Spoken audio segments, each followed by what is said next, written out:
Hi மக்களே, வணக்கம். இன்னைக்கு புரட்சி தலைவர், பாரத ரத்னா, மக்கள் செல்வன், காவிய தலைவன்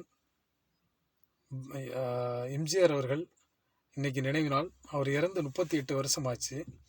ஸோ அவர் இறந்துட்டாரு அப்படின்னா ஒரு சின்ன குழந்தை கூட நம்பாது. ஏன்னா அவர் நினைவுகள் மக்கள் மனசில் அப்படியே நீங்க இடம் பிடிச்சிருக்கு. அவருடைய எம்ஜிஆர் அவர்களுடைய வழியில தான் நிறைய பேர், புரட்சி கலைஞர், புரட்சி தளபதி, நிறைய பின்னாடி ஏகப்பட்ட பட்டங்கள் வந்த தலைவர்கள் அத்தனை சினிமா நட்சத்திரங்கள் அத்தனை பேருமே அவரை ஃபாலோ பண்ணவங்க தான். அவருடைய ஈகை திறன், கொடுக்கும் வள்ளல், இந்த குணம் அவர்கிட்ட நம்ம நிறைய கற்றுக்கணும். ஸோ அவர் நம்ம இன்ஸ்பிரேஷனாக எடுத்து லைஃப்பில் எல்லாருக்கும் நம்ம உதவி பண்ணணும். அவர் வாழ்நாளில் அவர் இறக்குற வரைக்கும் மக்களுக்கு நல்லது செஞ்சுட்டு இருந்திருக்காரு. அவர் இறந்தாலும் மண்ணை விட்டு மறைந்தாலும் அவருடைய கருத்துக்கள் மக்கள் மனசிலிருந்து போகாது. ஒவ்வொரு மனிதனும் அவரை பின்பற்ற வேண்டியது மிக மிக அவசியம். அவர் கட்சி தலைவர் கிடையாது. அவர் நம்ம நாட்டினுடைய சொத்து. எங்கேயோ பிறந்து, எங்கேயோ வளர்ந்து, எங்கேயோ ஸோ முதல்வராகி மக்கள் மனசை நீங்காத இடம் பிடிச்சி இன்னைக்கு வீட்டில் அவர் நம்ம ரேஷன் கார்டில் அவருடைய பேரை நம்ம சேர்த்துருக்கோம் அப்படின்ற மாதிரி தான் ஒரு ஃபீல் இருக்குது. ஸோ இன்றைக்கி மெரினா பீச்சில் நினைவு இடத்துல பெரிய தலைவர்கள்லாம் போய் ஒரு மலர் வளையம் வைக்கிறாங்க.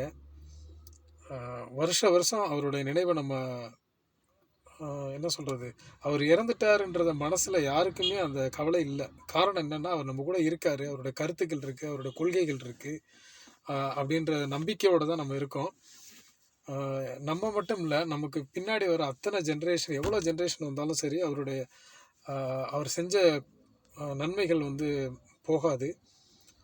அந்த காலத்தில், சக காலத்தில், எம்ஜிஆர் அவர்களின் காலத்தில் வாழ்ந்தவங்க இன்னும் நிறைய பேர் இருக்காங்க. ஸோ அவங்க மனசில் அவரை பற்றின என்ன ஓட்டங்கள் எப்படியெல்லாம் இருக்குன்றதை நம்ம நினச்சி பார்க்குறோம். அதே போல் ஒவ்வொரு வீட்டில் அவர் தகப்பன் மாதிரி. ஸோ அவர் ஒரு தகப்பன் ஒரு வீட்டை எப்படி வழி நடத்துவாரோ அவர் நாட்டை நடத்தியிருக்காரு. முன்னாள் முதலமைச்சர் இருந்திருக்காரு, எதிர்கட்சி தலைவராக இருந்திருக்காரு, எம்எல்ஏவாக இருந்திருக்காரு. ஸோ பல பொறுப்புகளில் இருந்திருக்காரு. அவர் இந்த மண்ணை விட்டு மறைந்தாலும் நம் நினைவுகளோடு தான் அவர் இருப்பார்.